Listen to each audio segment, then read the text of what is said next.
My name is Garry. I'm a poet. I've been a professional poet for the last 15 years, writing poems for a range of different organisations such as Manchester United, the Museum of Science and Industry and UNICEF. So when Seddon came along and asked me to write a poem which reflected their history and their values, such a great story, I jumped on it and I held hold of it real tight. And for the last 6 months, I've been weaving poems together in an effort to try and represent the nature of Seddon as a company and as a family. I just want to talk to you briefly about the process of how a commissioned poem worked and how it comes about. With Seddon, what I did was I spent some time within the company in the head office, and I chatted to quite a number of members of staff within the company, from quantity surveyors to accountants to the payroll clerk. I spoke to the management team, I spoke to the MDs and the family. I thought it was important to make sure I had a good chat with the family, because the nature of Seddon as a company is about generations and that sense of one family's blood feeding through. And I wanted to get to know what was it that fueled this spirit that the Seddon family seemed to have. So I spent quite a bit of time in there. Spent some time with the secretaries who sat at the very entrance, and this is what I used to make notes. So this book basically is just full of statements and ideas and thoughts, just scribbled down more than anything else, which all feeds towards the final piece. So I was a librarian for 15 years before I became a professional poet. So my research started in a library, the genealogy department, where I wanted to look at the roots of the family and the roots of the business and the company. And with it being what a wonderful story of two young men climbing out of a mine and setting up this company, it was really interesting to see how it grew and it developed. So, like most poems with me, they start on bits of paper where I scribble down factual information about the company. And as I'm going along, I might write one thing down, like arteries and veins being bricks and mortar. And I'll just play around and do all sorts of mind maps and ideas, which just add to a massive tank or vat of information that in the next stage I'll start taking ideas from. From the research process, I end up with hundreds and hundreds and hundreds of bits of paper. And from that bits of paper, from reading through, and from bits of notes from my original book, what I do then is I try to generate a narrative, a basic thread that runs right through the poem. I did that for 2 weeks and realised my original idea wouldn't work, but that's part of the process. And also the work I did for that, it can be used in another way. It can be used in different ways and it will constantly come up. But then I got to this stage, which means creating a narrative. So from here, lots and lots of notes, ideas and thoughts and mind maps. And from this comes the basic thread. So what I do is I just empty my thoughts onto a piece of paper as quickly as I possibly can to create a timeline or a story. Then what I do is I take that and I put it on a computer. So from these piles and piles and piles of notes and papers and documents and written, rewritten and drafted pieces, and by writing this on here and drafting it 5 times, I eventually ended up with a piece which I presented to the staff or to the people at Seddon, and they enjoyed it, but I still wasn't quite happy with it. So I did another draft where I shaved bits off. So I ended up with the final piece. And now I'm going to go and perform it.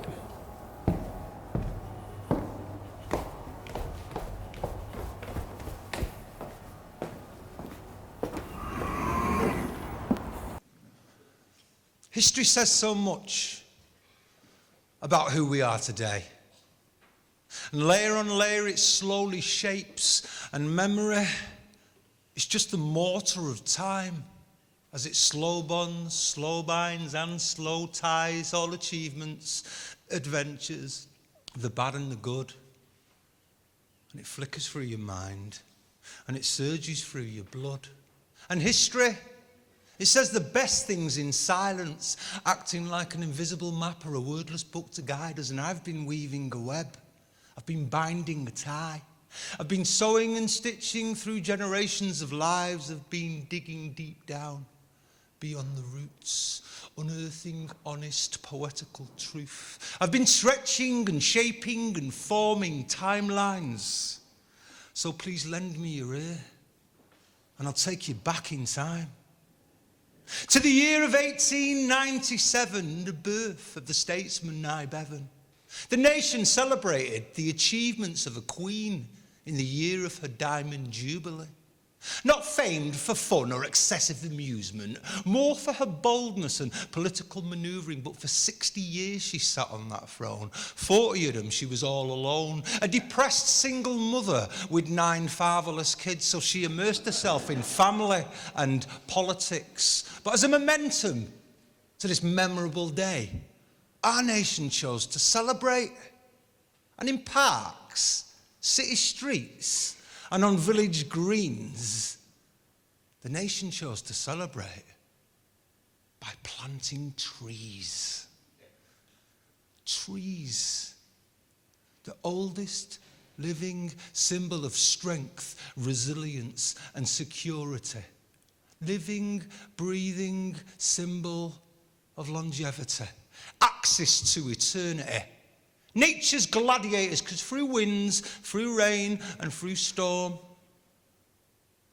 trees keep us warm and they protect and they show us our love and we show them respect, growing, climbing from the moment of birth. Lungs of the environment, they're feeding the earth. And around this time in a Lancashire mind, seeds stirred, ready to break through this ancient earth. Ready to climb out of the dark, the dank and the grey, in search of the sun and the light of the day. Seeds educated in the land and the plan, divided, subdivided, built roots underground, and with arch-like strength they slowly underwent a deep dark training before the ascent. It's as if the journey that set deep their roots nourished and nourished to produce such rich fruit. So in the year of 1897, this seedling emerged and it stretched for heaven. Going alone after years underground, it went from seedling to sapling quickly in Little Hulton town. And soon after breaking through, leaves from these trees mended roofs of houses, churches, local schools, and the quality of the work meant their standing grew. And the slow trickle of jobs came through, 1s and 2s, 3s and 4s. So as well as fixing roofs, they were fixing doors, walls, floors, hospitals, factories, building stores. It seemed the more the tree grew, the more it was used. Growing stronger, branching out, fed from the roots. Onwards and upwards, never standing still. Factory, garage, cotton mill. And the leaves were the most beautiful green. Tram shed, warehouse, bakery, hospital, cotton mill, new housing scheme. And onwards and upwards, onwards and upwards, and with the influx of hard-working men who, like artists in aprons, sculpted a town and beyond, singing the words of their favourite songs. Oh, I'm the man for mixing mortar, 4 and 20 bags a quarter. I'm the man for mixing mortar in the Seddon yard. And he worked and he built and he joined and he grafted, ensuring the young lads were always looked after. These fast-growing branches were and pruned, used on school roofs, town halls, swimming pools, and theatres for those attuned to the drama. And the tree grew, thick bark, clean shoots, new leaves in springtime, summertime fruits, and winter winds may bend, arch, and blow. But the seeds of these roots were deeply sown. And now they were building incubators for the human soul. Living, breathing, blinking lives, mothers, swords, tons and wives. First one house, then two, then a street, then a lane. Then they'd built this enormous estate. And work was full on and things were great. But do you know, like in life, landscapes change. And Europe was being slowly rearranged as men boarded boats and ships and planes, but the tree remained, kept families encased. And even after the wars and the cruelest of storms, rainwater from heaven fell on cup like leaf palms, and a soft spring wind produced warm rain. And shamrocks and clovers grew at the base, feeding the tree and keeping it strong. And for a nation battered and bombed and torn, rebuilding began. Homes for returning soldiers. But some fathers never returned at all, lest we forget. But widows need homes, as do lost souls, as do lost souls, as do lost souls. And through cruel depression and general strike, the tree stayed strong, it remained upright, helping old mates from underground when other work for them could not be found. For this tree is a ladder. Each branch is a rung. So kids who once on branches swung, held tight, learned to climb, held tight, like fathers, like brothers, feeding each other. Then a telegram from a king. Because shifting shores were organising in Europe once more, but new tactics. Bombs from above. And this nation was blitzed as towns, houses and cities were blown to bits by an onslaught that never questioned our resolve. And for 6 long months in the cruelest storms, and life was like a helter-skelter, the tree remained to build the strongest of shelter, bomb-proof, chemical, munition stores, encased, entombed behind the strongest of thick walls. Strongest of thick walls. New government, and this country re-began, was reborn. New governments, and that man Bevan with his social plan. A better way of looking after the working man, of caring for the family's basic needs the way the tree had done for over 50 years. And kids who 20 years before had climbed the tree, climbed up further, brought their sons and daughters on board, who worked, trained and guided, worked hard, trained and guided.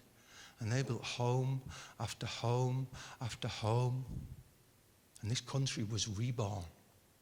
And Macmillan shook hands, said we'd never had it so good. He could see it in the branches, he could see it in the wood. And it continued. And it continued growth. New ideas born out of new blood. Different types of families wanting different types of homes, the young, the single, and people growing old.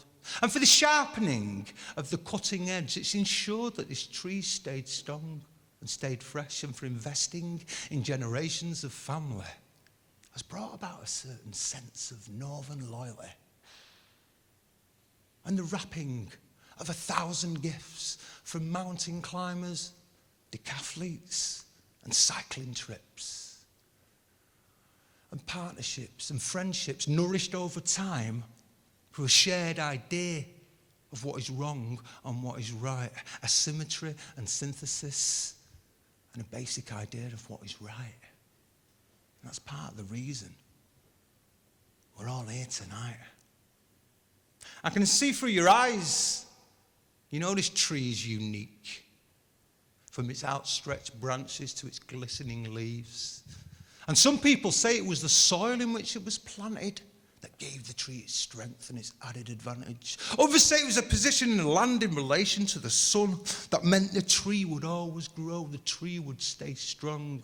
Scientists say it was the blood, the genes, the very DNA that made this city what it is today. But me, well, I know, because I've seen, and for 6 long months I've stitched, I've sewn, I've tied, and I've weaved, and I know Because last night, after dark, I went to the tree with me sharpest saw, and I sliced myself the thinnest of shard, knowing it wouldn't damage a tree so hard. And the shard grew back within a day, undamaged, unscarred, and free from pain. And upon the trunk, beyond the bark, I could see some words had been carefully carved. And he said, industry, quality, family, truth, partnership, charity, dignity, and youth. And like a stick of rock, it runs right through. Thank you.